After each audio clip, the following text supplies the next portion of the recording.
And then we'll figure this, I'll figure this out for the next one. So thank you, everybody. This is the System Performance Committee, April 17th, 2024. I'm going to share my screen. And let's see.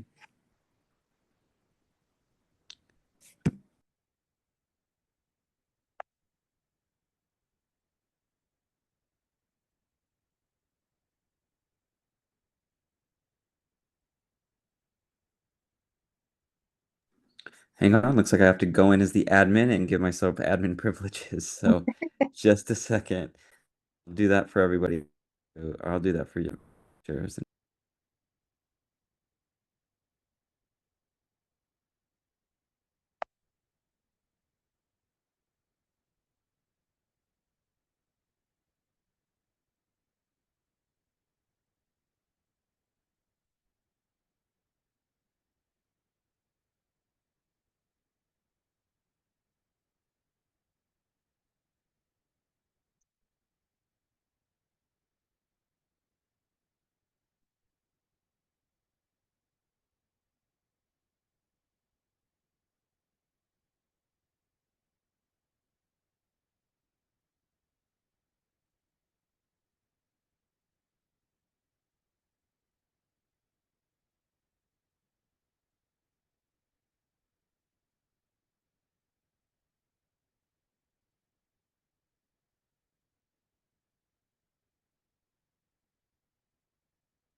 I feel like I'm in a library. Yeah, it does Something, feel something's doing. Shh. Very, very quiet.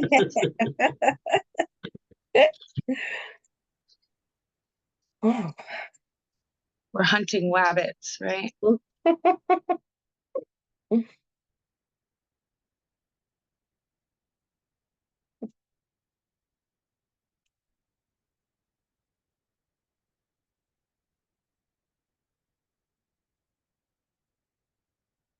Hmm.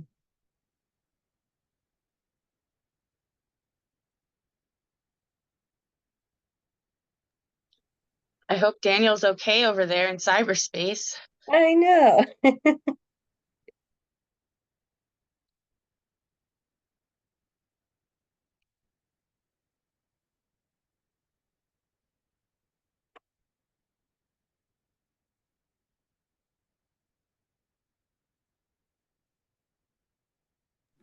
I am okay over here in cyberspace. Um, I'm curious, does anybody else have the screen sharing, um, have screen sharing available to them? Mm.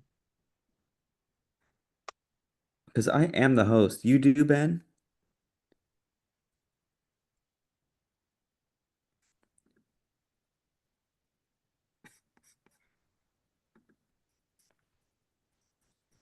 Ben, let's have you pull up the agenda. It's on the System Performance Committee website. I'm not entirely sure what is preventing me as the host from doing it, but it is not. I don't know if it's the web version that's throwing me off, but it would be if you could pull that up, that would be great.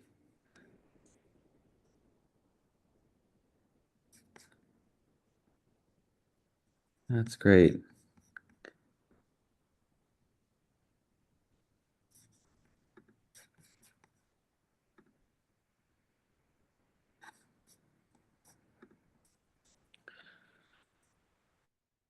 Well, I don't know if anyone else is going to be showing up, so we'll just get started. This is well, this is good. This is fire under us for our recruitment plan.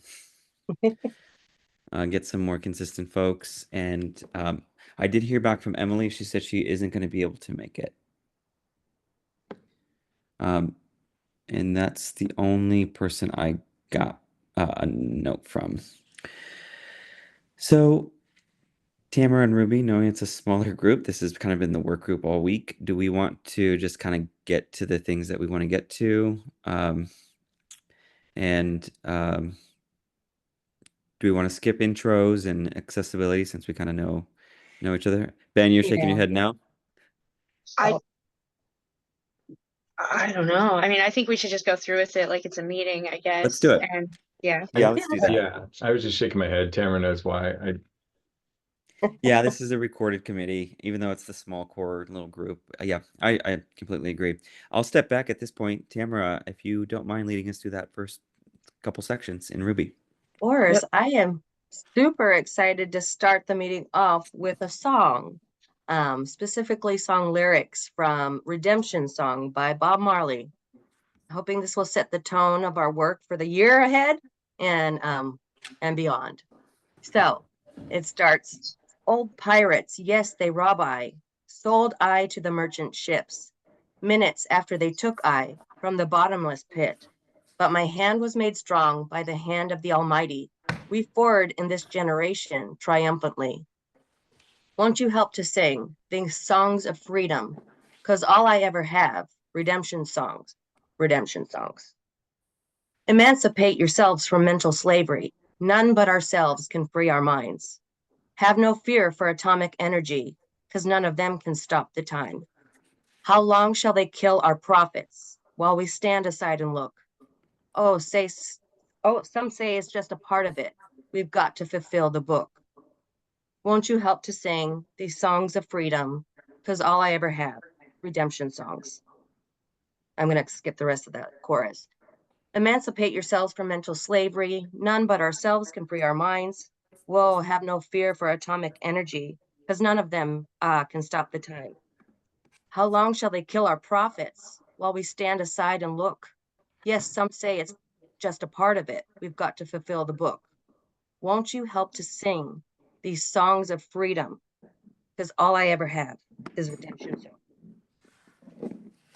And that is how I wanted to start the meeting. Very powerful, very much movement building, and something that's really near and dear to my heart. So hopefully we can start with a poem or song, future meetings as well. And then I will pass it to Ruby for the land acknowledgement. Yes, great. Thank you so much, Tamara. I'm really glad we did that. I almost feel like we should start every meeting with that song personally. Having you read those lyrics, briefly, having you read those lyrics really made them hit home again. You know, every time I hear that song, it's like a fresh time. And so hearing you just speak the words kind of set a different tone for me this time too. So thank you so much. And I hope we can continue this this pattern. And I would like to acknowledge that we are on the traditional unceded land of the Duwamish people and other Coast Salish tribes. We thank these original stewards of this land. And it's important to note that this kind of acknowledgement is not a new practice developed by colonial institutions. Land acknowledgements are a traditional custom dating back centuries for many Native communities and nations. For non-Indigenous communities, land acknowledgements are a powerful way to show respect and honor the Indigenous peoples of the land of which we work and live. Acknowledgement is a simple way of resisting the erasure of Indigenous histories and working towards honoring and inviting the truth. Thank you. That was awesome. Thank you. I don't think we need to do public comment, right? Because everybody's here as a presenter, right? Yeah. Yeah, Sierra and Stephanie, thank you for joining. We had to do a last minute, I had to do a last minute send out of the Zoom link. It seemed to be broken. It looks like you two both made it here, so thank you.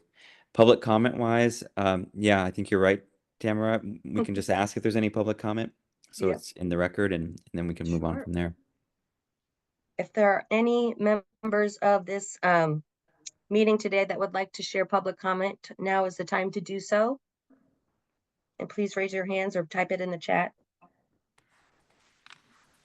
And you'll have the opportunity to type in the chat for the rest of the meeting. But I think with that, we can move to the next agenda item, which is something I'm very excited about, and that's developing the well-being metrics, a work plan for that, and getting buy-in from the rest of the committee, hopefully. We got a tough crowd today, so maybe. So, do we have that one chart? Yes. Let's see here. I am still unable to share. Feel free to For whatever link it reason to on me, my I'll share. account. I'm gonna give you some links, Ben, so that you can share it for us. And thank you for that.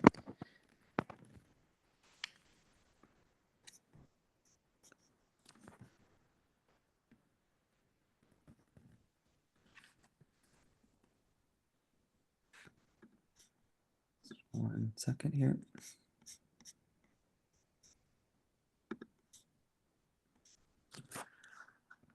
Okay.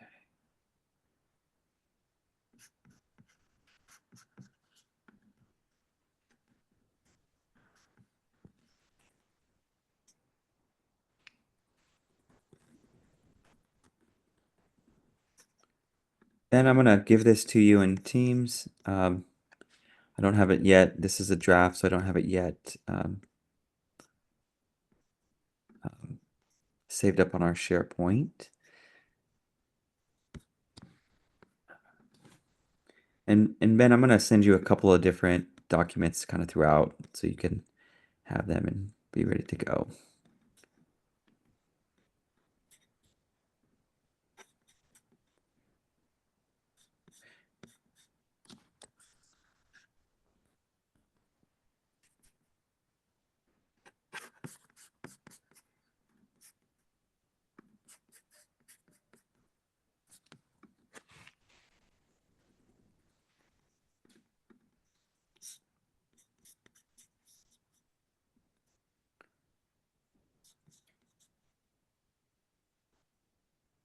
All right.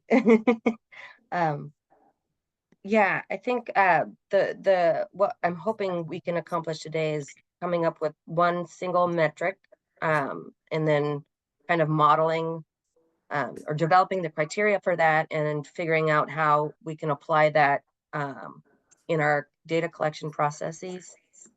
So I don't know if you have the brief ideas that I had sent yesterday, but there was a couple of things that I'm hoping we can break down into smaller sub metrics or something. But peer support I know is really important for people's well-being. Having that social capital, that social connectedness is important. So that is at some point, I'd like to kind of gauge how programs are supporting people, or how the system is supporting people to lean on their formal and informal support networks, because we don't really often involve like friends and family in the system design or redesign, and how might that change the landscape of our homeless response system if we did. And then I think there was also something about like self-efficacy.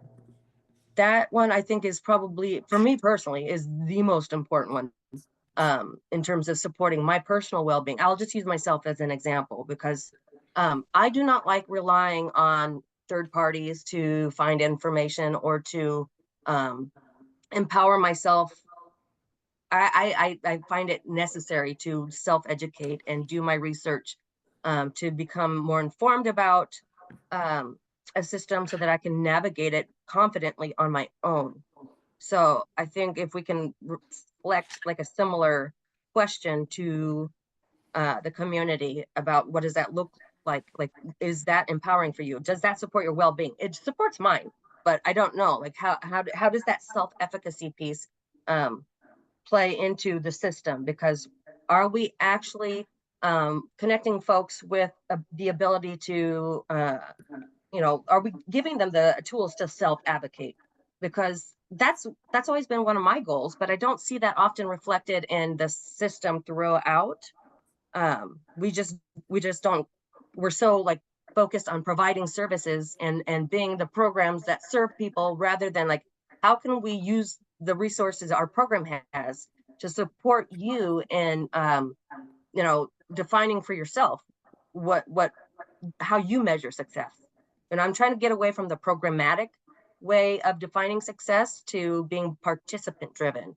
And for me personally, like having the self-efficacy piece, knowing that I'll be okay even after I graduate a program, having the skill sets and the knowledge and the confidence to be able to manage housing on my own after the program. That's what I want to get at, because everybody needs to be able to like weather the storms when they come up, and have we given people the tools to do that rather than have to go back through a crisis system? Does that make sense? Yeah, and thank you for that, Tamara.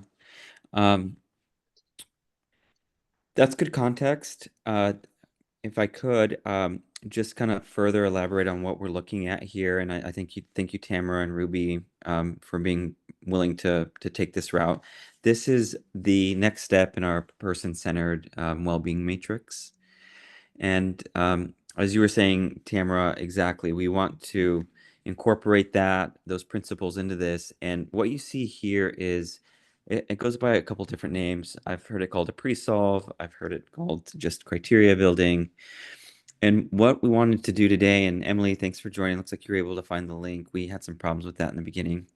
But what we want to do here is so Tamara and Ruby have really been leading up the well-being, providing this committee with that information. And there's been a lot of brainstorming. Oh, Sherry, thank you for joining. There's been a lot of information gathering and information sharing on the well-being blueprint.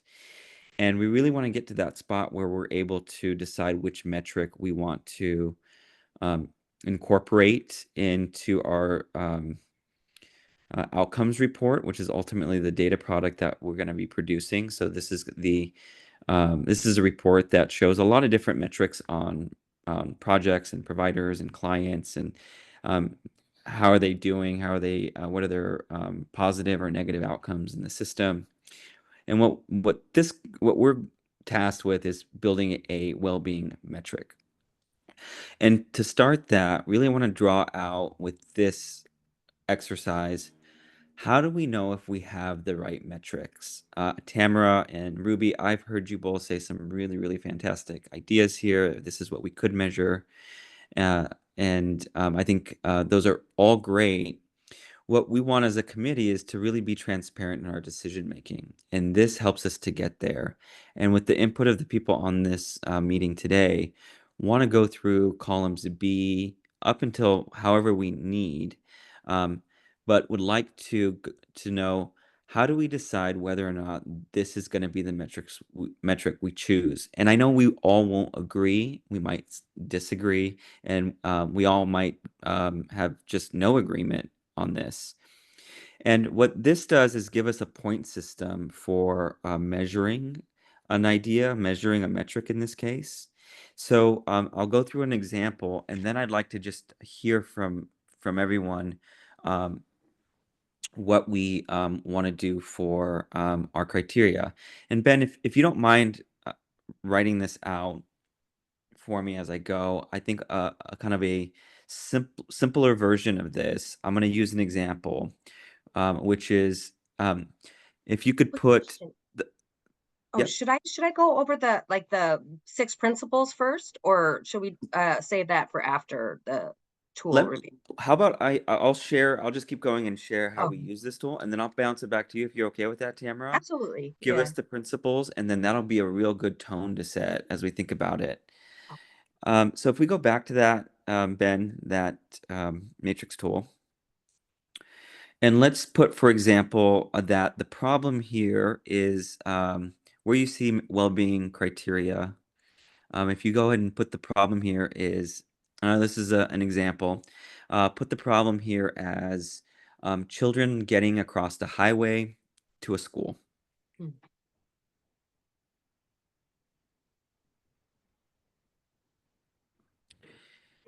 And then you can see in that first column, in column A, proposal A, B, C, D, E. Let's say now that this group decides that building a bridge is proposal A. Row 3, build a bridge. That's a great way to get children across the highway to a school. Proposal B, taxi them across. Proposal C, give them jetpacks. And what you'll find is, what I really like about this is there's no idea off the table if we lean into the criteria. Let's leave it at 3. And then for columns, for row 1, columns B through H here, if we decided that one of the criteria is that is it feasible? So if you just type in there feasible question mark in B1. B2, is it cost effective?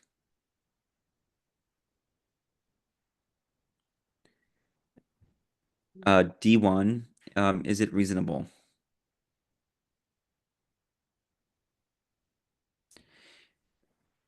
These are really generic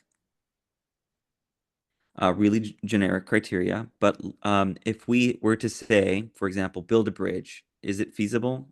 Yes. So if we were all in agreement, we would give it a 1.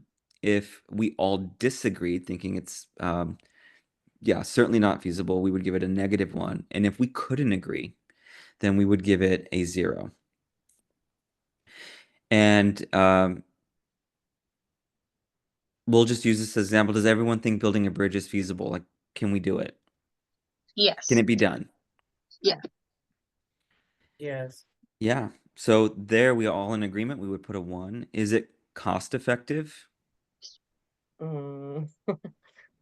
More than the jetpack? I don't know. Maybe it is. We don't know the cost, right? We don't know what it would cost.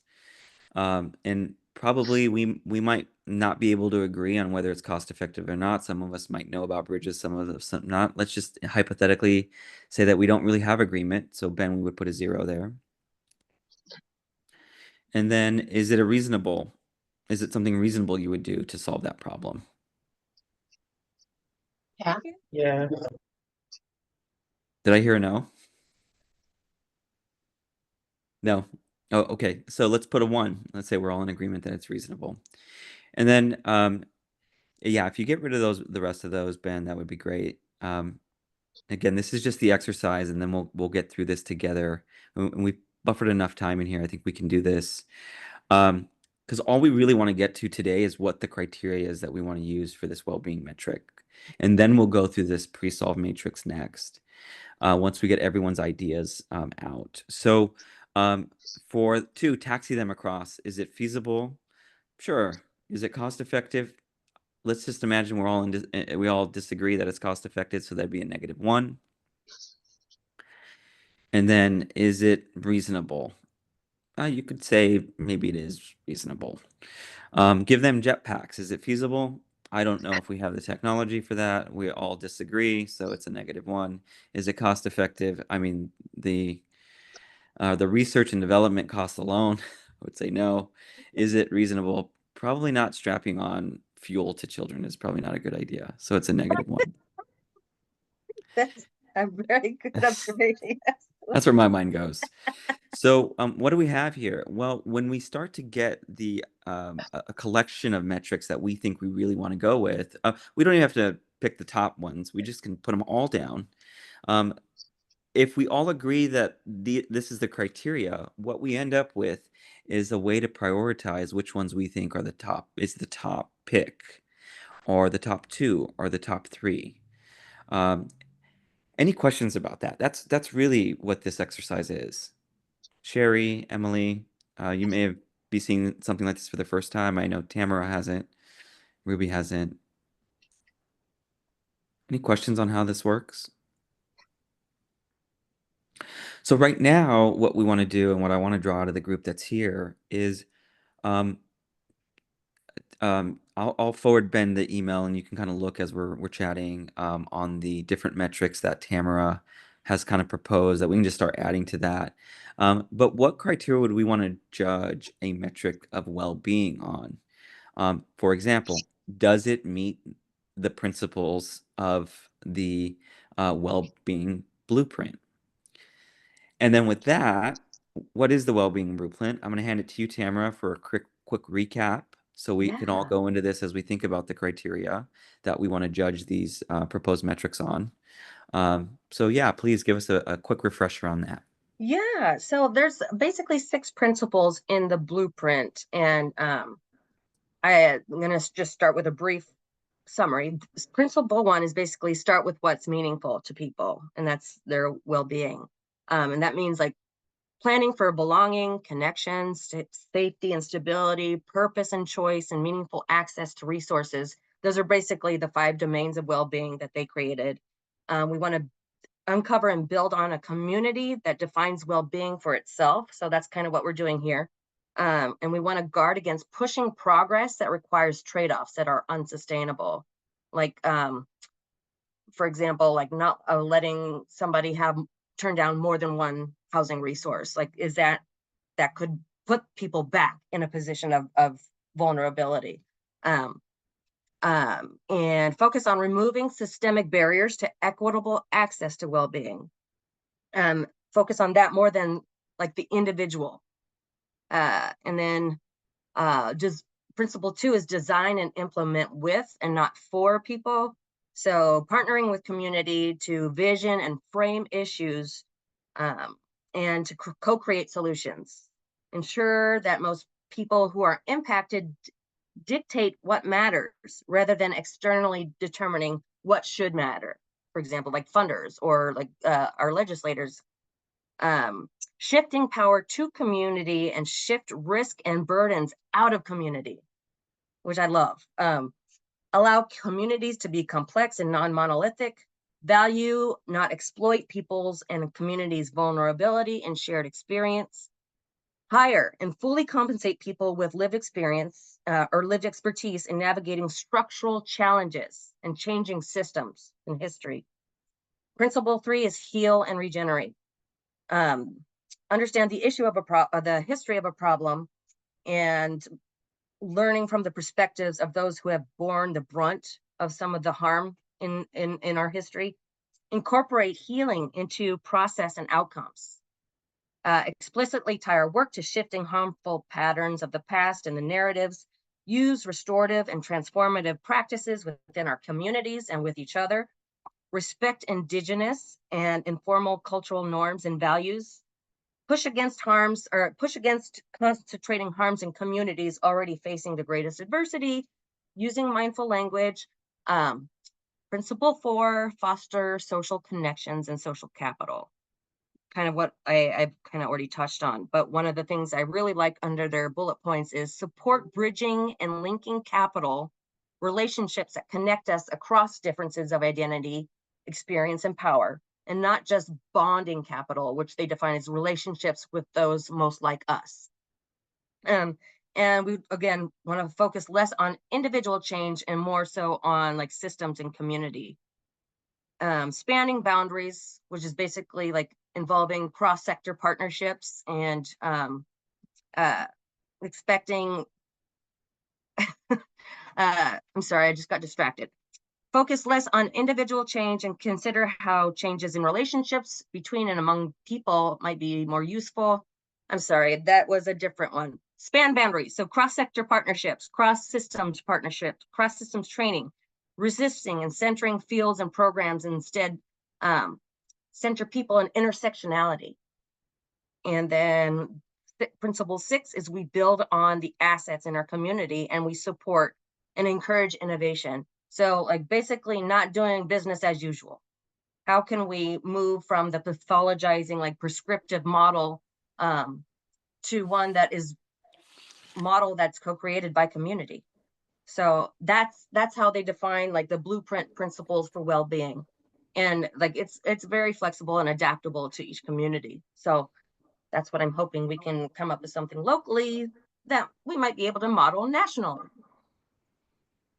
That's great. Tamara, I'd like to, so in the original example, Ben, if you could go back and I really appreciate you being the one to type for us here. If we go back to that matrix, we can put as many criteria as we want. We could put 20. What you'll find, and in my experience, the larger it gets, the more we learn to agree or figure out how to disagree, especially if we want to, if we really like the metric that someone proposes.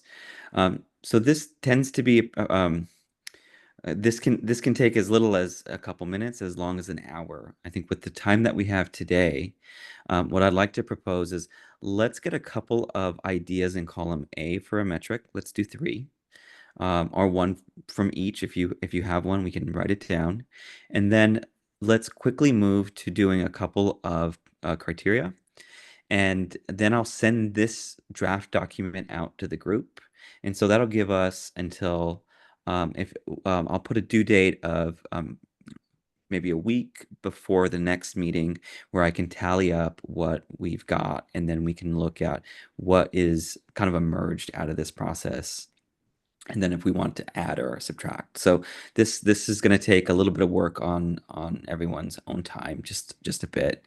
So with that, I know you, Tamara, I'm sorry, I uploaded the example draft. You did have a couple of metrics that you had thought. Do you have maybe one that you want to put for the first one? Yeah, I think for like the self-efficacy piece, I really want to find some way to kind of audit our system and how well we support people's well-being in terms of like their self-determination and their ability to develop skills to be self-sustaining outside of the homeless response system, so that they don't have to come back. Nobody wants to come back. So how can we support people's ability to make informed decisions about, whatever's going on in their life? And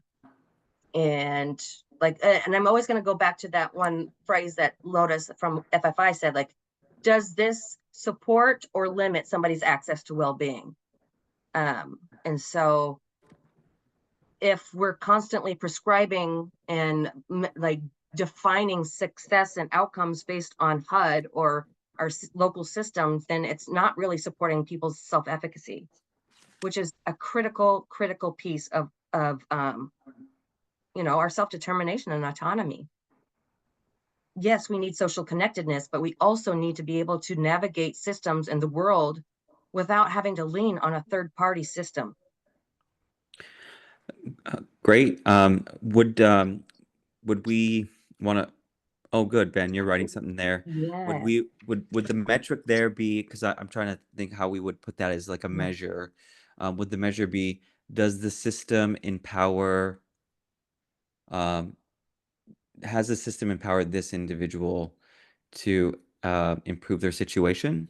Yes, yes, I love that. And I think there was also the permanent supportive housing. They had well-being questions or wellness questions that were also kind of getting at well-being, but they stopped using them for some reason.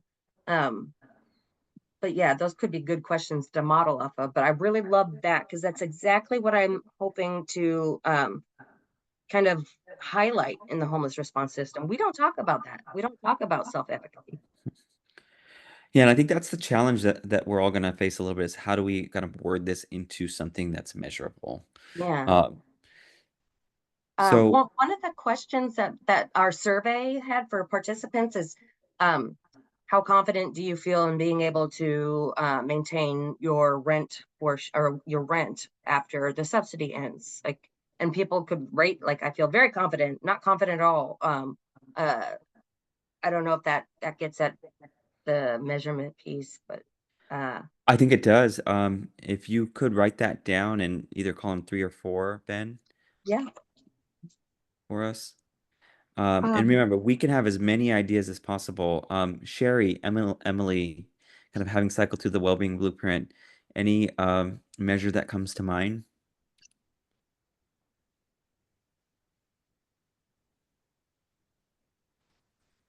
Ruby? Oh, I just Emily? wasn't sure. So we're coming up with example metrics now, or are we coming up with criteria? We're just doing a few, and then we're going to do this kind of like a homework assignment afterwards, so that we can get to all the agenda items. But I think just 1, 2, or 3 of these just to get us started. So you have some example when you're sitting with this document, you kind of know where we were heading with it. I'm oh, still, oh, sorry, go ahead. no, I was just saying, I'm still just trying to figure out, and I agree. Can I get that survey too? I mean, what you did to me. Yeah, Emily, did you have an idea and then share? Oh, not yet. Sorry. Go ahead, Sherry. No, I was just saying, I'm still thinking, but Tamara, can you put that, I think, in the chat or, Oh, yeah, the blueprint principles? yes, For sure, for sure. Yeah. thank you. Yeah, I just wanted to uplift from the housing, the Pathways to Housing First Fidelity score grid that they'd use. There's one here that is participant self-determination and independence. And so what this one says is program increases participants' independence and self-determination by giving them choices and honoring day-to-day choices as much as possible, i.e. there is a recognition of the varying needs and functioning levels of participants, but level of oversight and care is commensurate with need. And the light of the goal is enhancing self-determination. So I'm curious if some of these they give numerical values to these different brackets. So I'm just going to read these different brackets and see if we can find any like metric or is that okay? Is that kind of what we're doing? Ruby, at this point, just because of time, if you just want to Oh. choose one and let us know, let's just write Okay. it down. I think we Okay. just want an example so that when we're all sitting here looking at this on our own, we can add our own examples. And what I'll be doing is compiling this for us at the end. Okay. Sure. So then I think I would just say program is a strong advocate for participants' self-determination and independence in day-to-day activities, something like that. And then give Ben a little bit of grace. Yeah. No, he has I to have know- it all done. No. I know he's a fast typer. Can you Yeah, just repeat what you said? Program is a strong advocate for participation and Participants, self-determination, and independence. In day-to-day activities. And one way we could measure this is by a survey.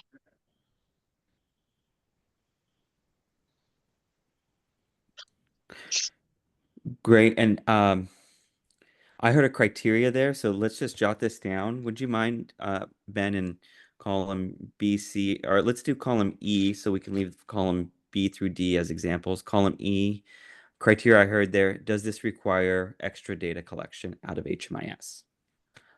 E.g. survey.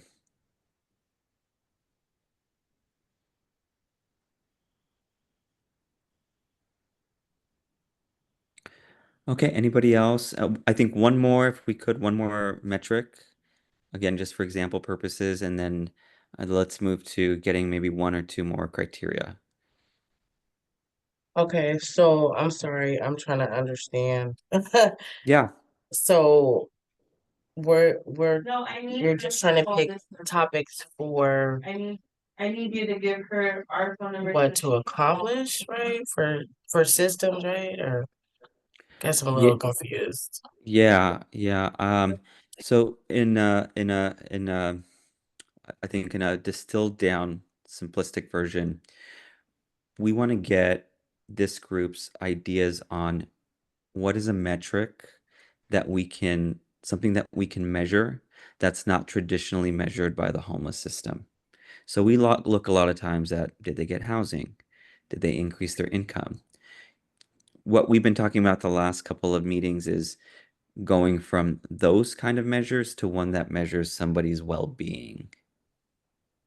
And this exercise is two-part. It's one, what is a measure you think might do that based on what you've heard Tamara talk about the last couple of months? And then what is something that we would judge whether or not we want to go with that as the metric?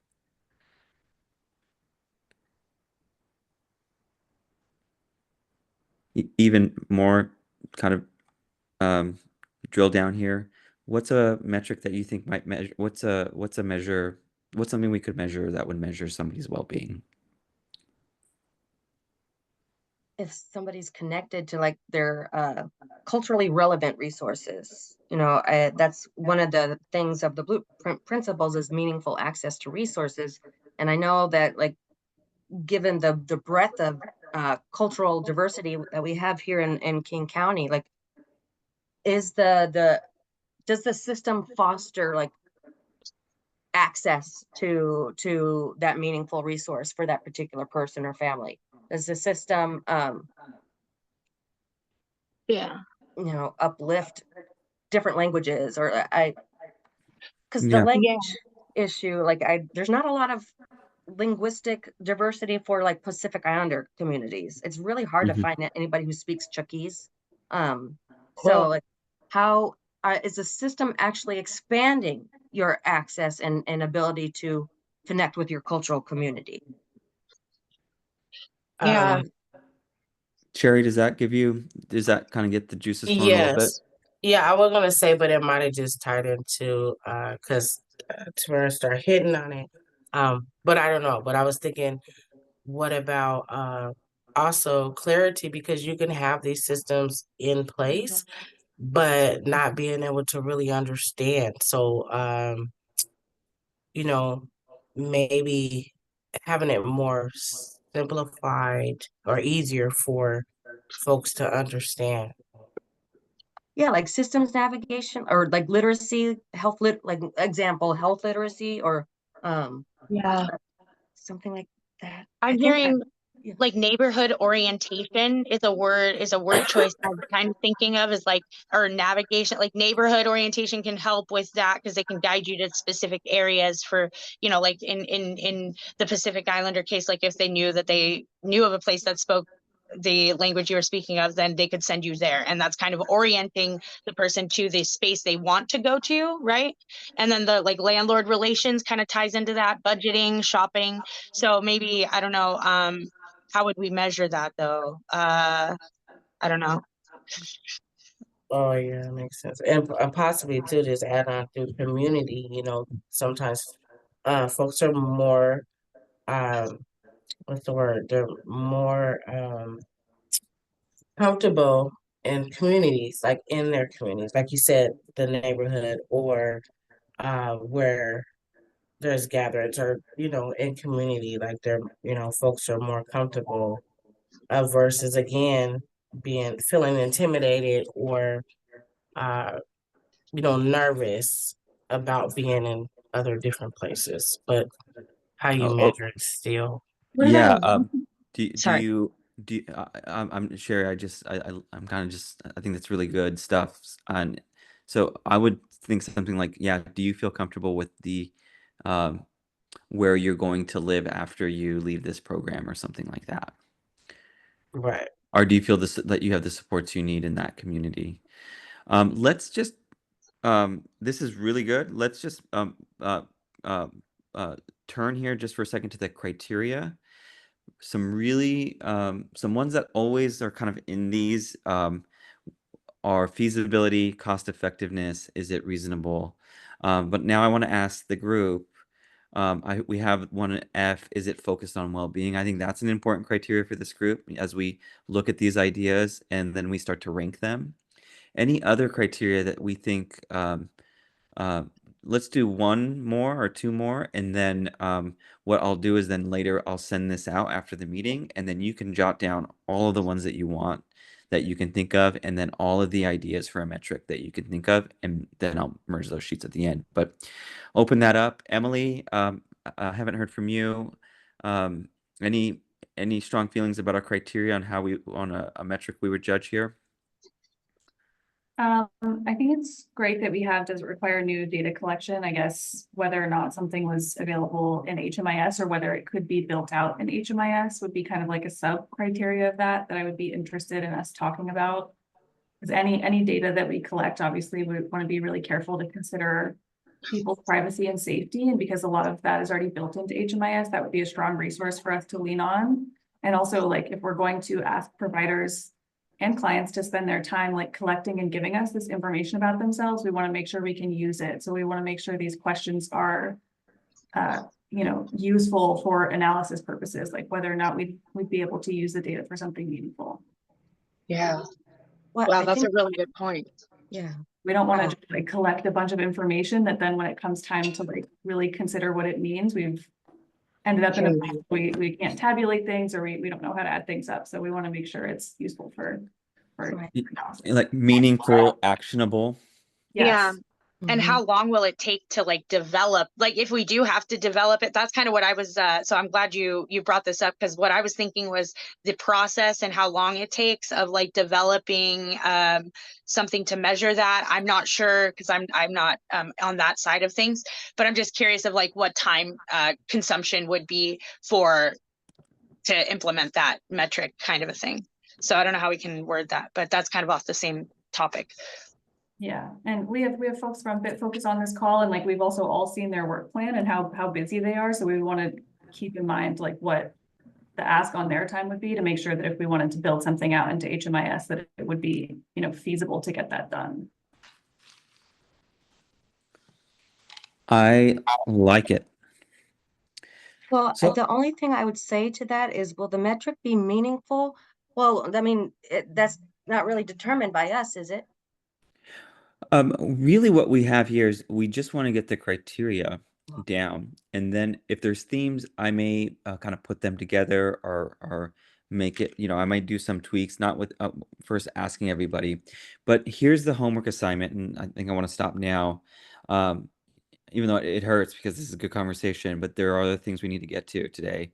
I'm going to send this worksheet out. I'd like for each of us to go through and put as many criteria as you think are important that we should judge.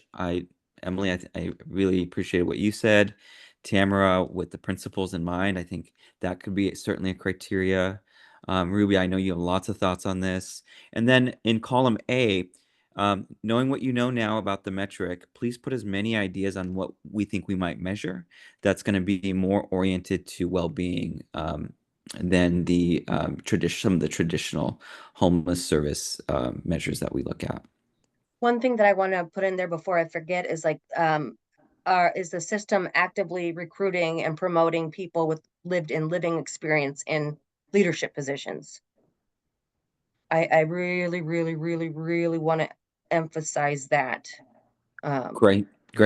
Yeah, Yeah. I know Ben is putting some stuff in there. If anyone has some really some ideas and criteria that you don't want to forget because it's flowing through now, put it in the chat, and I know we can use that to update this, and then I'll send this out. And my hope here really is now that you understand how this matrix works. We'll get a score and we'll go through an agreement process or disagreement process. And then what we end up with will be 1 or 2 metrics that really we all in some way feel like it hits our criteria. And let's be open to what this ranking tool will bring us. We'll look at that next month. Any closing 1 or 2 closing comments before we move on to the next agenda item? I personally just want to thank you guys for breaking it down for me, because this is very detailed and I'm more of an abstract thinker. So this is very helpful at breaking it down into digestible pieces. Thank you. Yeah, it might seem a little bit out of the ordinary, but it's kind of a clear way, and then we can show this to our stakeholder groups internally and externally on this is how we decided on this metrics. And it's very transparent and it's clear, and we had clear criteria, and we had a clear list of that we exhaustively went through many ideas and then ranked them. And I think this really helps others to see how we do our work. Thank you, Tamara. So with that, Ben, I'm going to hand it over. I see the next agenda item. Thank you, BitFocus team, for waiting. We'll hand it over to you, Stephanie. Yeah, no problem. I'm gonna steal the screen share if you don't mind, Ben. Thank you. Let's see. Okay. I know we're limited on time, so I'll kind of fly through this, but if you have any questions, you know how to find me. So today I'm going to give quick stats like we always go over, kind of talking about the size of our HMIS. Just a quick overview of what we've already accomplished for what we did accomplish in Q1 and the things that got moved to Q2, and why that happened. And then we can go over federal reporting and where we're at with the HCPIT. And then I wanted to talk a little bit about the HMIS privacy and security requirements at a very bird's eye level view, so we don't have to get into all the intricacies, but if you did have questions, we can go over that offline. So stats, right now we have 657 active programs in the HMIS. That's quite a few. We are a large COC. Those 657 programs are dispersed between 146 different active agencies. And we have 1,453 active end users as of today. And in the last month, they've logged in over 10,500 times. So they're busy in there doing their jobs and their work, and lots of data cleanup due to federal reporting. And so let's talk a little bit about what we did in Q1. We talked about this at the last System Performance Committee too, so I won't get into too much details, but I did want to talk about the items that got moved into Q2. HCPIT, that's in Q2 because that's when the due date is. It's not till the end of April, so that kind of moves into Q2. That's those 2 items here. The data quality review is in progress. I just have to finish that up. So the reason it's moved is just capacity wise, just kind of wrapping up that document, and then I'll get it sent out. The bed and unit inventory system redesign and implementation, that's going to move into Q2, Q3 because it's our large project. So you'll see that mentioned throughout the year. And then auditing the agencies, basically our CE audit, what we do is once a year, we reach out to all the agencies that have active CE assessors. We make sure that those assessors are meeting the assessment requirements. They have to complete so many per year to stay active. Due to the CE team at KCRHA's request, we were asked to move that to Q2. So we'll be doing that, I think in the next month or so, where we start to reach out to agencies doing that. But otherwise, we completed everything that was on the work plan for Q1. So we're looking good there. Any questions before I move on? Okay, cool. So for federal reporting updates, we have talked about this before. So you know the LSA and SPMs were submitted on time, but the HCPIT, we're still working on that. So where we're at is the HCPIT data collection is rounding up. So we're kind of finishing that up for both HMIS participating. Those are the projects that are in HMIS, and then non-participating projects. Those are agencies that the KCRHA team reaches out to. They don't keep their data in the HMIS, but they do provide it for this federal report. So we're just waiting on a few agency responses, but otherwise we're finished. Most agencies have responded already. We have had our first successful upload into HUD's repository, so that's great. Next step there, we'll be conducting a data quality review and responding to any potential errors. This may result in some additional agency outreach as we kind of dive into why there may be an error. And with that, I do want to mention that the HUD system itself, not our HMIS, is causing providers nationwide many issues with this report. It's the first year that they've used this system. So there's a lot of errors that are popping up on the reports that are just make-believe. I'll use that word. HUD's aware of it. They're working as fast as they can to kind of fix these issues, as it is a roadblock to COCs nationwide. So far, we have not experienced too many on our end, just a few. And the report is due on April 30th at 8 p.m. Eastern Standard Time. As you can imagine, with those errors, their COCs nationwide are asking for an extension. HUD has not granted that at this time, but if they do, we'll let you know. Otherwise, we're going to be ready to submit it on time. So that's the report update there. Any questions on HCPIT? All right, great. And then, yeah, so let's talk about a little bit about HMIS privacy and security. There's a lot about this that I'm not going to share today because I want to give time for other presenters as well, but I wanted to dive into it at a high level overview. So I got my slides out of order. Sorry about that. Every agency must read and sign the MOU, which is really going over the agency privacy and data sharing agreement. So they read and sign this before they can be active in our HMIS. And we make sure that's on file. Every agency must also assign an HMIS technical administrator, a lead. We call them HMIS lead. That's what you'll hear them as, and a security officer. And every single computer used to collect client data must have a client privacy statement sign posted on the front of the computer so that clients can read it. And I'll show you what that looks like if we have time afterwards. Otherwise, it's posted on the website. We do require that every single user completes the Clarity General training so that they know how to use HMIS, but also a privacy training. That's going to be required before initial access into the HMIS, so they can't even have a user account until they've completed that training, and then one time annually to maintain access. And that's monitored through a website called SkillJar. That's our platform that hosts the trainings. And so we can go in there and see exactly every single user that's completed the trainings, which questions they got right and wrong, when they last accessed it, how long it took them, any stat you'd want to know. So our help desk uses that before giving any user accounts to make sure that they've completed the training. And if they need help, then they contact Sierra and I, and we can walk them through any sticking points. The HMIS lead and security officers are required to take additional trainings. There's a lead training and a security officer training, and we also require them to set up a new HMIS agency onboarding meeting with Sierra and I, where we go over the basics of HMIS and mainly what to do in case of a security breach. Those meetings are really helpful, and they get to know us and they know who to ask for questions as well. We also require biannual collection of security checklists. These security checklists are really used so that agencies' security officers are conducting semi-annual security audits of their agency HMIS end user workstations, so their computers, and any portable electronic devices that they're using to access HMIS. There's a checklist provided, and there's about, I think it's 9 or 10 different areas that agencies are checking to see if their workstations and portable devices are in compliance. If they're not, they need to identify that and address those within 15 days.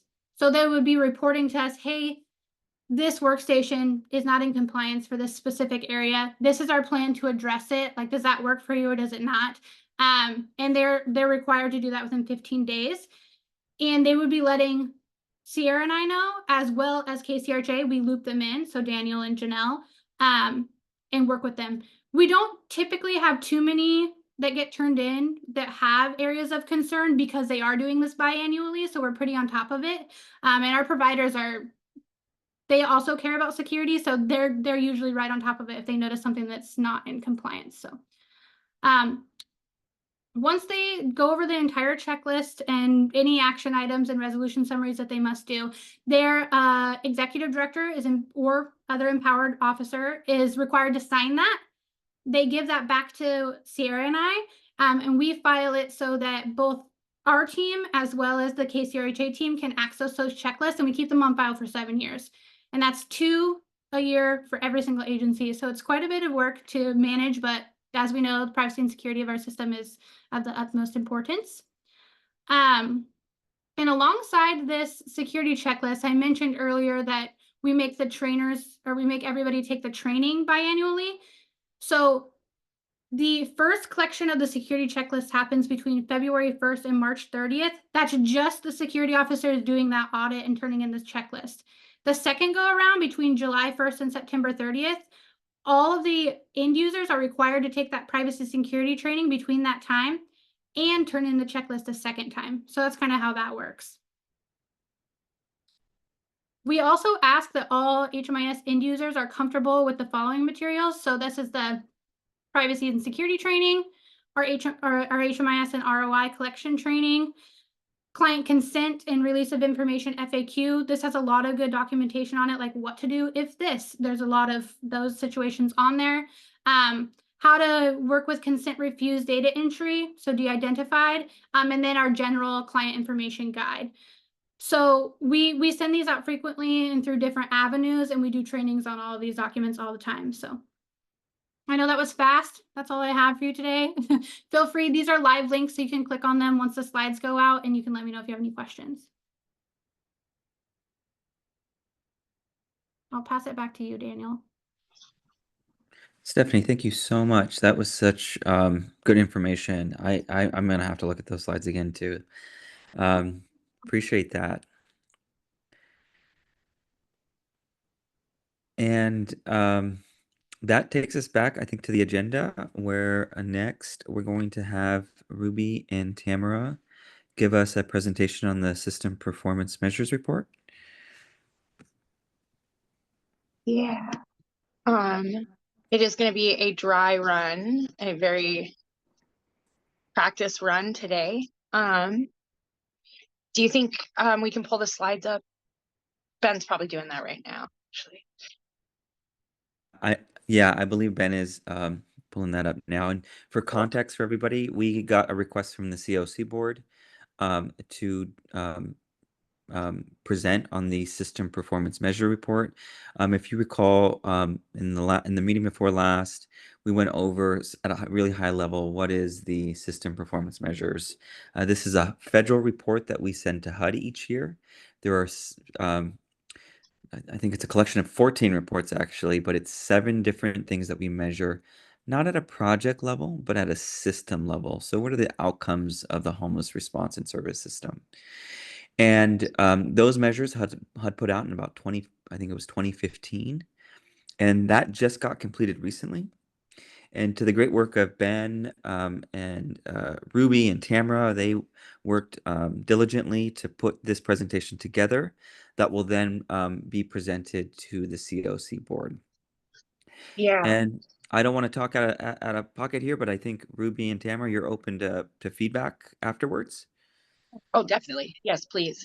If anything needs more clarification or explanation, we want to make sure that it's digestible. And that's one of the reasons we're going to be focusing on just 3 measures on this run and trying to go back and do multiple educational series, I guess you could say, on that. Tamara, did you want to add anything? No, that's exactly what I'm on board with that. Yeah. Cool. Yeah. So we're going to start with doing 1, 2, and 7.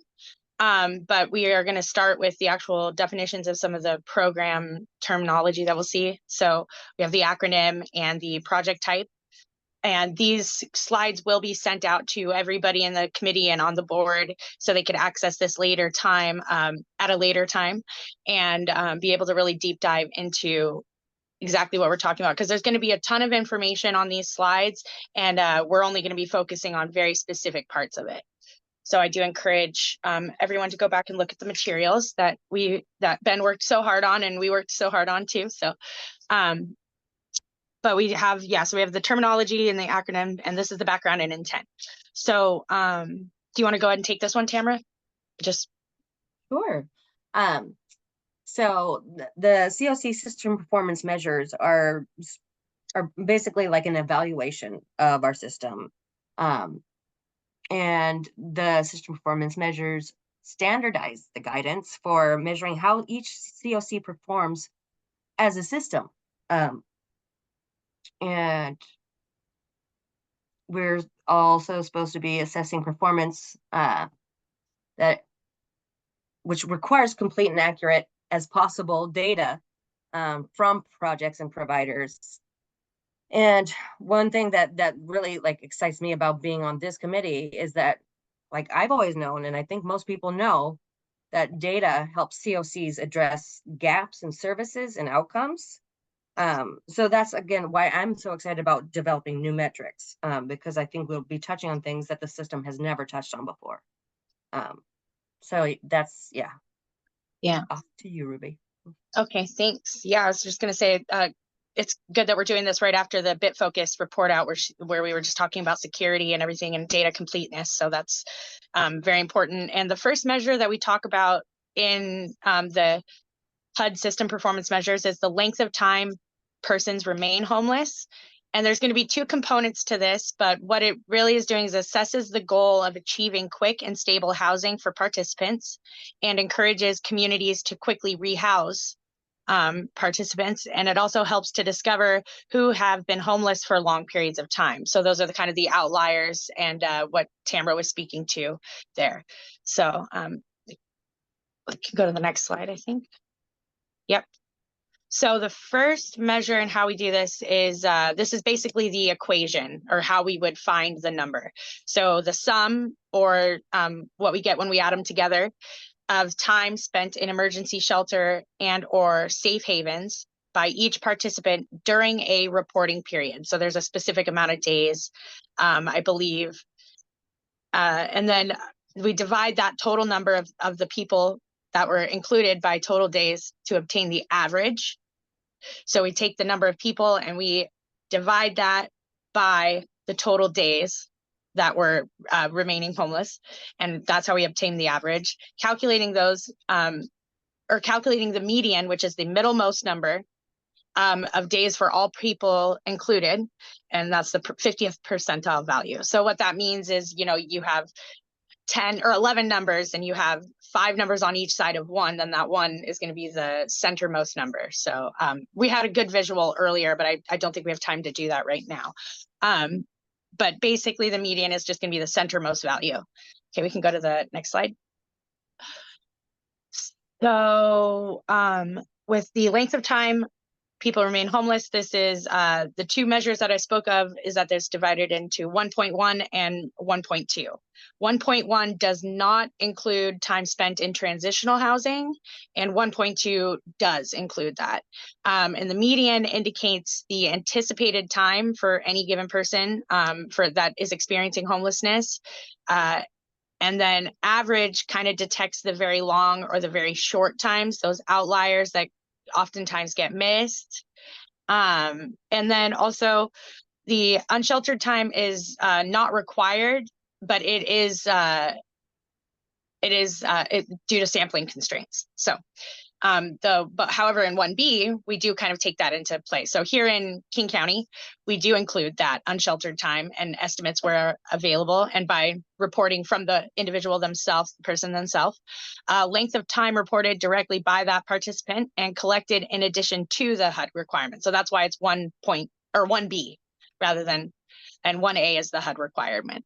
Incorporates participant stories, that the narrative, the self-reporting into the estimates. So this one is a very important one, I think, and we're lucky to have it. Next slide, please. So Tamara, do you want to talk about this one a little bit from when we were talking about it this morning? Or do you want me to dive into it? You know, you're way better with the numbers and the data specifics. But one thing I do remember specifically about this one, wait, no, this is measure 1. I'm thinking measure 2. Let me talk about measure 2. Can you do measure 1? Yes, got you. All right. So what we have here are these data sets from our own system. So in the first projects column, you're going to see that green color with emergency shelter and safe haven. That's going to be the measure 1A. And then you'll see the 2 years compared there, and there's a change. Same thing with the project below, which is going to be the measure 1B. Emergency shelter, safe haven, and transitional housing gets included at that point. And so I think it is important to mention that when we're looking at these numbers, we do see changes, and those are in double digits, and sometimes it can be a little scary to see a change that high. But we're just comparing these 2 years here, and it's important to remember that the data sometimes is always going to be a web of data that is intertwining. And so, you know, there's multiple years of analysis that need to be done while also incorporating it with the other measures. So it's not just one measure that we're calculating when we look at the entire big picture. We're incorporating all of them. So we may see drastic changes in 2 specific years from year to year, but just to remember that that's not always showing you the whole story, and that we really have to deep dive into what's going on. Specific programs have specific counts and different expectations for the length of time experiencing homelessness through HUD's definition. So I just want to preface it with that. I know that's kind of a high level explanation there, but so the median from the assessment, so so the measure 2 is actually that bottom table. I apologize. But anyway, so I wanted to touch on the fact that the average, there was an increase in the length of time individuals spent in shelters from fiscal year 2022 to 2023, but by 13 days. And again, I just mentioned why that could have happened. There was a decrease in the average of days individuals reported spending experiencing homelessness prior to their housing move-in. This could suggest improvements aimed at reducing homelessness. The duration of overall may be working despite an increase in the time spent in shelters. I kind of quickly just alluded to, we had a president that might have suggested not to test specific people for a illness that was a pandemic across the entire world, and that would reduce the number of confirmation, positive tests. And so we thought that would maybe bring down the count nationally. Potentially, sure. But what I was trying to allude to the fact here is that, there could be more people that are coming into the system due to outreach, due to X, Y, or Z population increase. And that's why we're seeing longer time periods spent in shelters.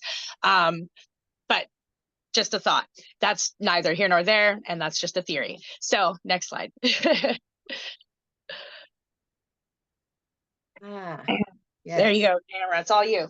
Thank you. The return to homelessness, it measures how stable people feel or are in their housing. And then stability has kind of a subjective component to it that I'm hoping we can kind of adjust as we go forward, because stability, like that means different things to different people.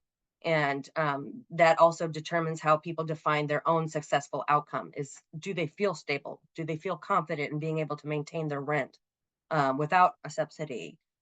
So stability maybe should be phrased differently. Oh yeah, no worries. And the return to homelessness, it really does encourage us to pay attention to the trends that we're noticing in our community. And especially looking at the quality and the compatibility of specific housing models to the needs of each participant. And returns to homelessness can help us identify the programs and projects that need special attention by flagging like high rates of returns or like grievances by participants. And it again further like illustrates the positive and negative exits as defined by HUD. But it really is a reflection of our system and how well it's working or how well it's not working. So I think, is there a chart on the next one? Okay.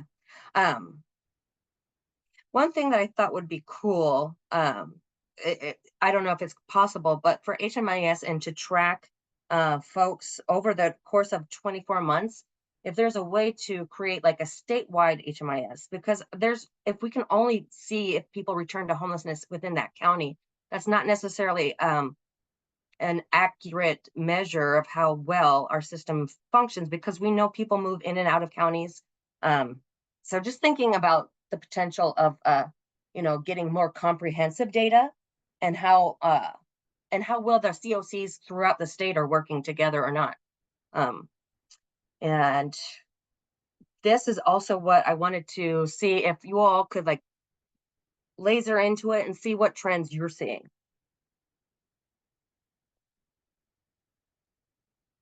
And then I'll ask in about 30 seconds.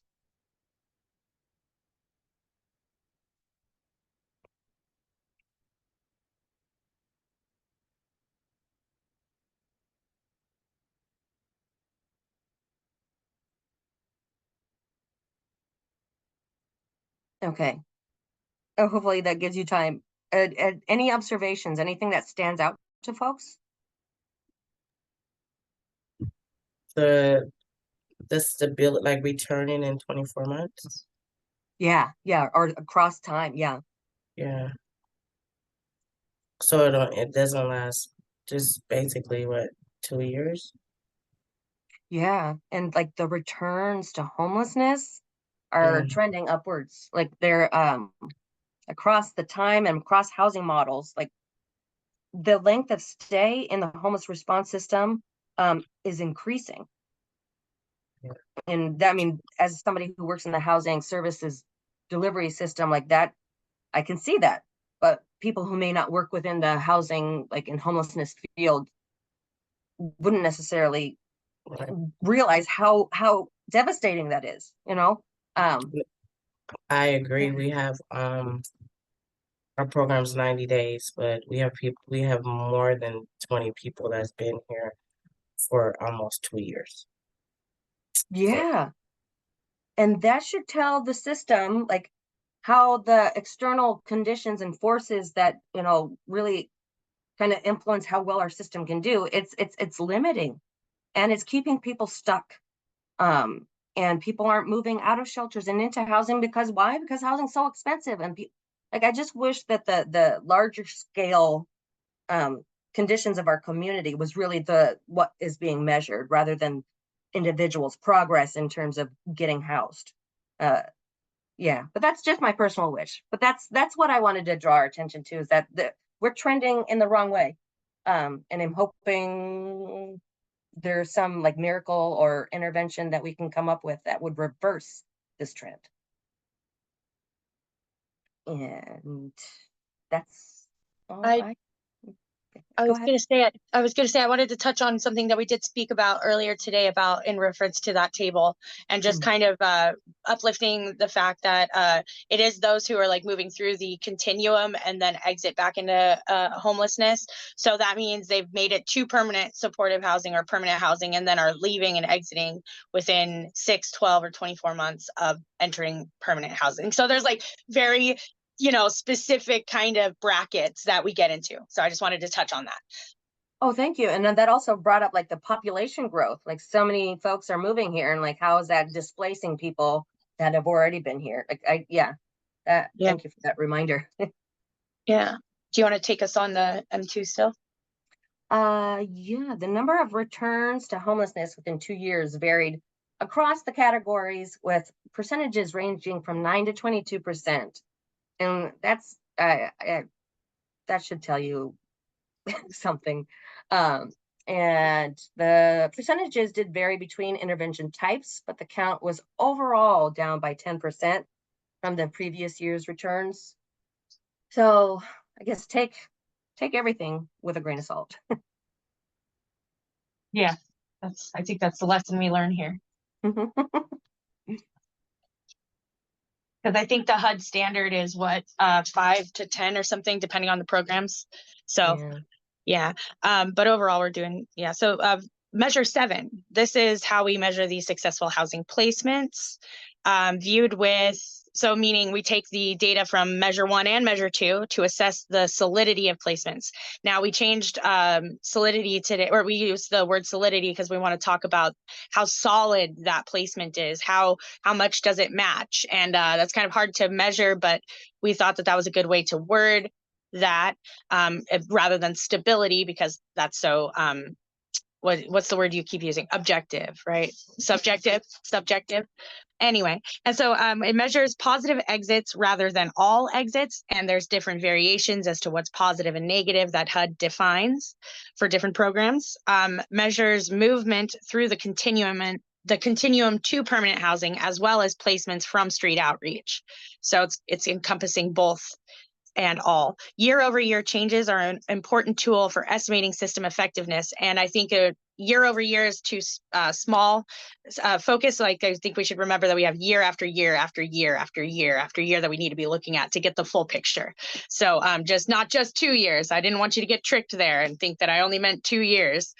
But it's important to gather as much data as possible to then figure out the trends. Next slide, please. Yeah. So how we get these measured is that formula that you can go back and check out. It just, he was pretty descriptive on how to do it. So it is on the slide. I just want to note that the 7B1 calculation shown, I'm sorry to make you go back one more time, Ben, thank you. The calculation shown in 7B2 further includes percent who retained permanent housing, while 7A focuses on the street outreach. So that's the differentiation. Okay, go ahead. Thank you so much. So these are the numbers, successful housing placements, exits to permanent housing, total. So we have the total positive exits and the percent of successful. And this is successful defined by HUD, just for the record. For metric 7B1, the percentage of successful exits to permanent housing destinations from emergency shelters, transitional housing, and permanent supportive housing increased by 6%. So that's a good trend. Of course, we want to take everything with a grain of salt, but that looks like it's a good trend. We're heading in the right direction there. For metric 7B2, the percentage of successful exits or retention in permanent housing remained consistent at 96%. And that's pretty high from what I've seen in retention in other programs and other COCs, states, etc. It's usually at about 86, 87. So I'm excited to see a number like 96. That's good. That means that we are doing, I mean, it seems to me that would speak volumes that we are placing people correctly, hopefully. So that's what I get from that. Next slide, please. So again, on the successful housing placements, the percentage of successful exits on 7A1 from street outreach to permanent housing destinations increased by 9%. So our street outreach is, if they want to do the evaluation of our outreach programs, there's your evaluation of the outreach programs right there. They're doing their darndest out there. Data quality is extremely important for this measure to be accurate, and that exits and exit destinations are recorded accurately in the HMIS. From my historical reference, I do understand that there's been some previous, not here necessarily, but there's been problems with getting the exit destinations into the data reports. And so I think we wanted to uplift that fact that it is important for everyone to be completing their data so we can be happy with our numbers, get as much of the information that we need to be able to calculate these kinds of numbers. Yeah. And so that's kind of the brief and also a large scope view of 1, 2, and 7. Did you guys have any questions? Was there anything that we could clarify on a little bit better? Of course, we got to get our words a little bit more less ums and uhs, but I think we are on a good pathway. So I'm open to hear any suggestions. And thank you.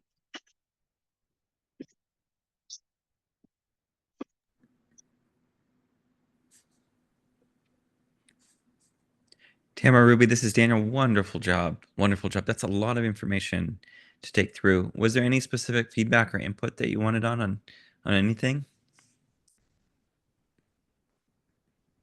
I guess what is it that anybody may have noticed that like didn't get explained well enough? Because I know that there's a very I talk about this a lot. You can zoom in and see the quantum, you know, situation. There's a lot going on inside when you zoom in, but when you zoom out, it looks like a completely fully normal picture, right? So what I'm saying.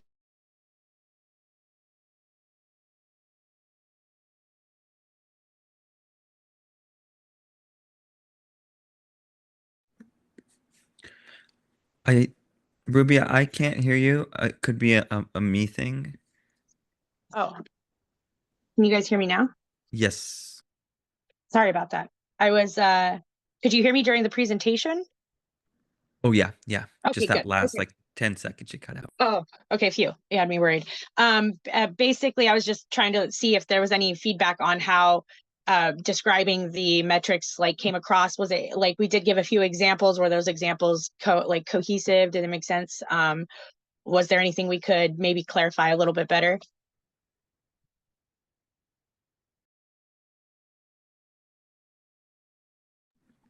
I don't think so. Oh, go ahead, Chair. No, I was just gonna say I don't think so. I think that you all did an excellent job. Just and it was easy to be able to understand. So I appreciate that. Thanks, Sherry. Appreciate that.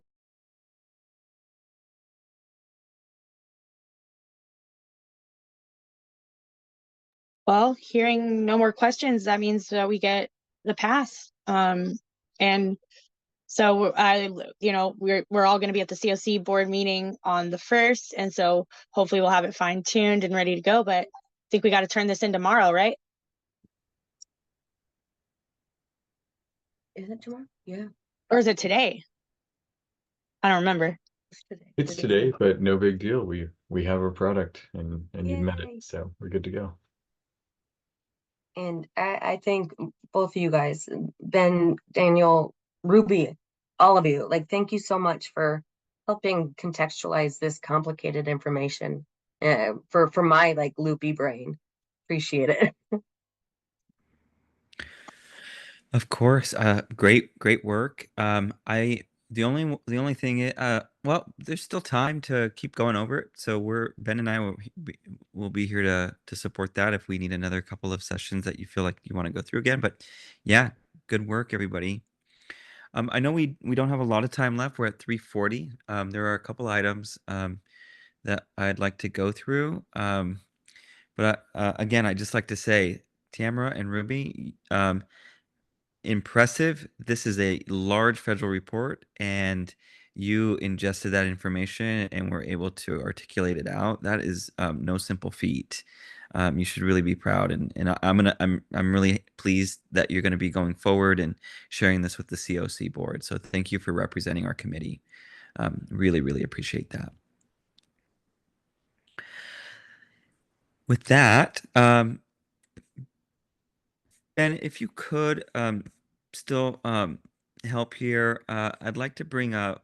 Oh well, you know, it's on the agenda. I don't think I'm going to bring up anything for it for ease here, but I did want to talk and give a quick update on the recruitment plan for getting new members to the committee. As of right now, the application is on our website. So anybody that you know that is interested, please tap into your networks, have them come to the website, our System Performance Committee, and there they'll find my email along with the questionnaire that they can turn in and start that process of getting on to the committee. The second piece is I am plugging into our network here at KCARHA and our partnership with some of the local coalitions. And I'm drafting up a recruitment summary, encouraging through those channels with our local homeless coalition and other groups to please pass along the information to sign up for the committee. And then I think the last thing here that I want to just put out for everybody is please tap into your networks. And if there's any group or team or anybody that you think would a one-on-one touch by myself or someone from KCRHA where we could really talk about the committee and where we're at. I'm very open to giving a presentation and giving the pitch for anyone that you know or a group of people that you know that would like to participate but just need a little bit more. Also on our website is the flyer, so you can email that, and if you want to spam your network, you can. And there are the details there for that, for joining our committee. Again, these are all on our System Performance Committee website at the KCRHA website.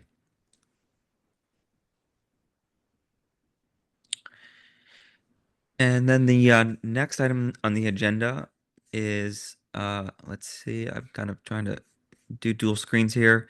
Ben, can you bring up the HMIS governance PowerPoint matrix? Thank you. So at every meeting, I'd like to go over the governance matrix. This is really the kind of the bread and butter of the work of this committee. This is one of the items that is really important, and this is ensuring that the homeless management information system, which I lead in conjunction with the community impact team, specifically Janelle, Ben, and Joel, our work units really focused on ensuring that the HMIS is in compliance with what it should be doing, and that is not without the major support, help, and work of Sierra and Stephanie at BitFocus. So they are also really heavy lifters here with ensuring that we are in compliance. So this section of our committee, I want to take us to 2.1. We have a list of all of the governance items that we have to ensure are being met. And last month we went through 2.2. This or 2.1. This month we're going to 2.2. This is a flag, meaning this is one of the priority sections. And in this one, the oversight here is that there is a written agreement between the HMIS lead, the COC, and HMIS participating agencies that defines the specific roles and responsibilities of HMIS participating agencies. The COC and HMIS lead should collaboratively review written agreements to ensure accuracy, clarity, and common understanding of all defined roles and responsibilities of the HMIS participating agencies, and then get their feedback, and then make any updates that we would need to ensure that it's current. The step here, so if you go to the next slide there, Ben, we do have this enshrined in our documents. This is in our TASO agreement. You can see these responsibilities outlined there. But we're not done. The work here is not done. If you go one more slide there, Ben, you can see that this is a list of all of our key documents when we are when we think about where our roles and responsibilities are. So the next step for me as the HMIS lead, one of the HMIS lead administrators for KCRHA, I am actively setting up a working meeting with our COC lead, who is Catherine Todd at KCRHA. So we're all part of the same organization, and we're going to be reviewing 2.2 this month. And if anything is not current in there, we will make that current, and then I will send that out, and then we can mark 2.2 as done. So right now we are in compliance. We have it written down, but is it current is the piece that is going to be vetted this month with myself and the COC lead. And then Stephanie, anything that comes out of that, Sierra, I will let you know if any changes come out. And it's very likely that we know we're in compliance, and it's very likely we are still maintaining that it's still current with that. Any questions about that?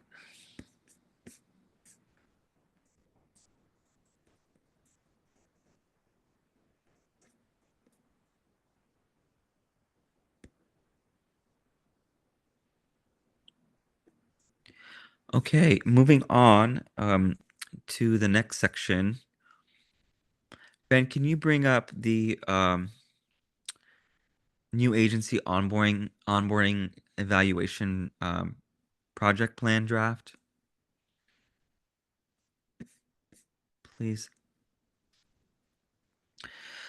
So right now we have a pause on onboarding new agencies that do not have a funding requirement to be in the HMIS. We really had a good example earlier this year of our coordinated entry system making some changes in the way that they do the nomination process. That's simply put, that's matching those who are experiencing homelessness to interventions through coordinated entry in that process. And what we want to do, what I want to do with this committee is get feedback on what our onboarding process looks like. And then do we want to give a recommendation to make some revisions to that process to ensure that when we're onboarding, not just agencies that have a requirement, but those that don't have a requirement but want to enter into the system, that they really have the capacity and they have the ability to meet all the security requirements to meaningfully use the system and do it in compliance so that we are good stewards of the data, that we ensure that everyone knows the rules and the responsibilities, kind of what we're talking about the agenda item earlier. And what this plan is if we follow these steps, and I'm here looking for feedback, is I want to show you today, and Stephanie did this in the last month's meeting, but this is just going to be a recap. But just look at what the current onboarding practice is, and then get feedback over the course of this next month to identify any strengths and weaknesses and gaps in the current process. And then objective 2 is to revise that and then document our recommendation as a committee on any changes or tweaks that we'd like to see. And then implement those changes once we have an agreement on those, and then enshrine those in our HMIS governance charter. And what are some of the I'm kind of get to some of the revisions that we've identified, I think, here at KCRHA that we would like to see, and these are things I'm going to bring up to the co-chairs and to this group. We really should have a checklist that would include reviewing the policies and procedures when it comes to data protocols and data controls for these agencies. Some of the agencies that we serve are really small, so they may not have those. And then we could really help them get those together so that they are they are equal to or just as good as some of our larger agencies, and that they're aware of what they're getting themselves into when they come into the HMIS, because they will have access to a lot of sensitive information and personal identifying information. So we just want to make sure that they know how to handle and manage that data properly, and that they're trained in that. So things that have come up internally here is a checklist. Do they have any outstanding compliance issues that may be related to data that need to get resolved before they can have access? And so I have some ideas here that I'll bring forth to the group as we get to objective 2. And then ultimately, when we feel like we have everything together, this group will be the ones to vote on the recommendation for changes for our governance charter. So knowing that time is a little bit short, I do want to move directly to objective 1 and task 1. And if you could scroll down there, please. Ben, you'll see, I want to thank Stephanie for putting this together originally. This is the basic onboarding process summary.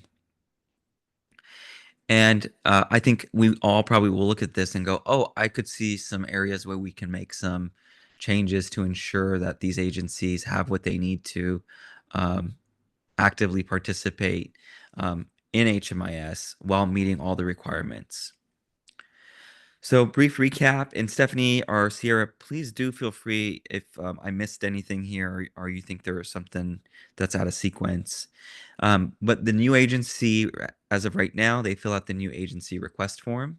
They submit that in Smartsheets. That goes to our great team at BitFocus, Sierra and Stephanie. They then put that in a tracking system that we use to look out weekly to see which agencies are requesting access.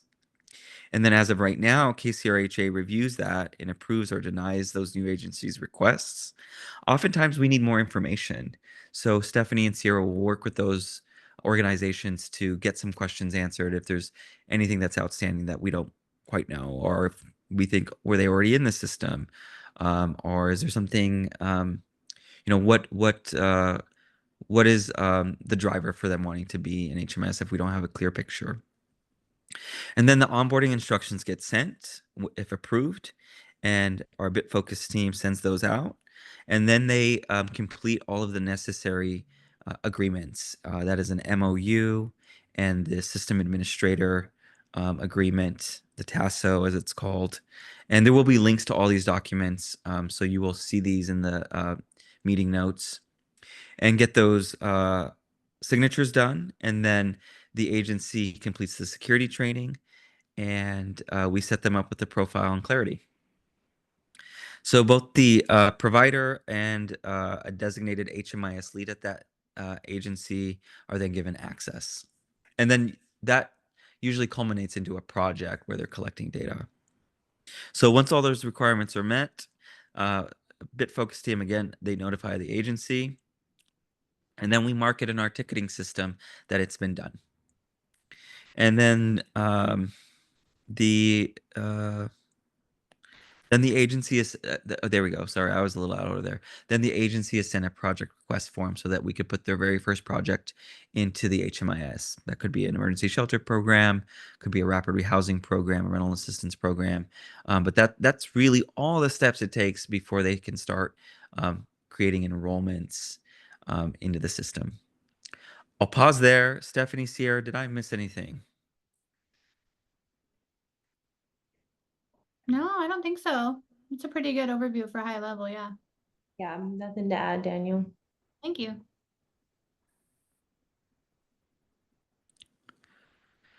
So what I'll do is I'll be sending out a feedback form for committee members so that you can look at this. I will put some talking points on some things that are emerging on what we're seeing in my experience and expertise on how we can improve this process and make it so that we're really doing a good job of setting these agencies up for success, that they know what their responsibilities are, and that we can ensure that we can get those agencies onboarded in a timely manner and continue our data collection. So that's really the goal here, is improving this process, identifying any weaknesses, and then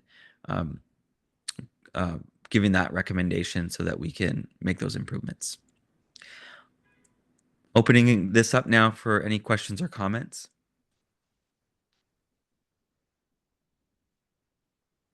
From anyone, co-chairs, Ben, Stephanie, Ruby. Actually, I was just wondering if we have any formal vignettes, examples that we could use as a basis for thinking critically about how this process has been employed in the past. That would give us a sense of like what are the pain points? Are there any consistent themes here? Are there any missing elements when it comes to good data governance at the provider end? Granted, I don't expect we have a huge catalog of things like that, but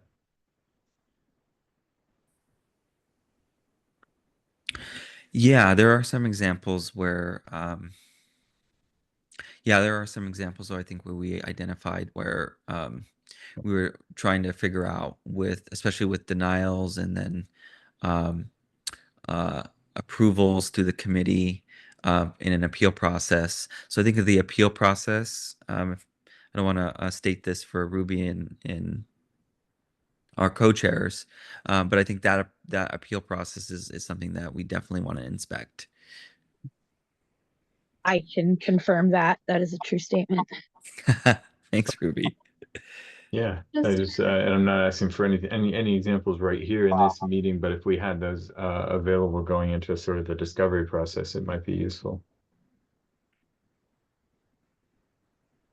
I'll just add, I'm happy to give feedback on this process. I think you said you sent out a survey. I'm definitely happy to participate in this. I think it's great, but I think that it might be more beneficial to get feedback from agencies that have recently gone through this process. And I know that one of the programs that I'm evaluated for, the Youth and Family Homelessness Prevention Initiative, I've had 2 programs, agencies be onboarded in the last year or so. And I know that, you know, while they had a generally good experience and they're in HMIS and things are moving now, there was like maybe 1 or 2 sticking points during that for each of them. So it might be great to like try and reach out to some agencies and see what they identify as the issues.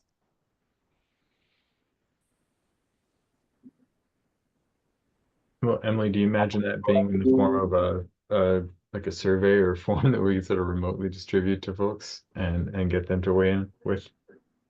Yeah, potentially, or like I wouldn't mind going and speaking to the agencies that I mentioned myself, and I can bring the feedback back to this committee, or like if we're already putting together a survey, potentially for these committee members could potentially just like make it open to forwarding, like, hey, if you've worked with an agency that's been onboarded recently, like let them know that we're looking for some input or something like that. It doesn't have to be super formal, just I think that might be the group of people who would be more knowledgeable about what the pain points are than myself, for example. Thank you so much for uplifting that. I wholeheartedly agree.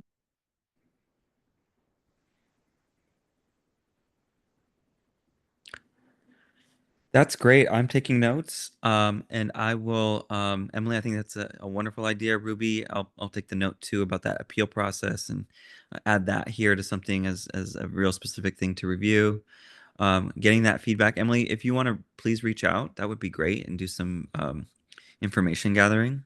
And then Stephanie and Sierra, I'll work with you. Maybe we already have some provider feedback in some surveys that we can use, and we don't have to bug some of the agencies, and or we can maybe look at some of the project request forms and just look how long it's taking and seeing if we want to try to just reduce that time to some meaningful amount. And I know everything varies, but something we can put on our weekly. Yeah, that sounds great, Daniel. I don't think we have that information captured in a survey specifically about onboarding, but we could definitely measure like when the request was made to when they actually got implemented in HMIS, and we could review the Asana comments to see like, was that more on the agency side? Was that because we were taking a while to approve them? Like, what was the reason? I think that would be easy enough to gather with information we do have. Great. With that, we're at time, everybody. We got through, I think, most everything. So this was a really packed meeting. It was a real sluggish start. I'm going to be looking to see how kind of what happened on the Zoom and make sure that that's corrected for the next meeting. Thank you, everybody. Ruby, Tamara, Stephanie, everyone gave a presentation today. Sherry and Emily, thank you for your feedback, and really appreciate everyone's participation. Thank you all so much. Thank you. Bye, everyone. Bye-bye. Thank you. Bye.